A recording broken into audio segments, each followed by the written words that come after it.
पनि जवानहरूलाई छान्नुभयो। परमेश्वरले पनि पुरानो नियमदेखि नयाँ नियमसम्म आउँदाखेरि जवानहरूलाई चलाउनु भयो। आज हामी यहाँ पनि केही जवानहरू लागेको छौँ। परमेश्वरले पनि हामी सबैलाई चलाउन चाहनुहुन्छ। हामी कहिले पनि आफूलाई कमजोर ठान्नु हुँदैन, किनभने हाम्रो आफ्नो शक्ति आफ्नो बलले सेवा गर्ने होइन, र पवित्र आत्माको शक्ति र अभिषेकले गर्ने हो, परमेश्वरको बाहुलीद्वारा गर्ने हो। हामीले उहाँमा आफूलाई समर्पण गर्नु पर्यो र हाम्रो बोली वचन आचरण प्रेम गर्ने कुरामा र व्यवहारमा शुद्धतामा विश्वासमा हामी के हुनु पर्यो, उदाहरण हुनु पर्यो।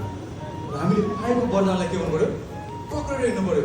त्यसलाई चाहिँ हामीले व्यवस्था गर्नु भएन, नत्र पनि त्यो वरदान हामीबाट खोसिन्छ। हालेलुया। आजबाट हामी के त हामी उदाहरण जीवन जिउनेछौँ।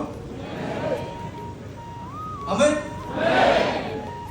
अब कसैबाट खुसी हुनु पर्यो क्या, जोडले भन्नुहोस् त उहाँहरू खुसी हुनुहुन्छ। हामी के त उहाँहरूको के सहयोग हुनेछौँ।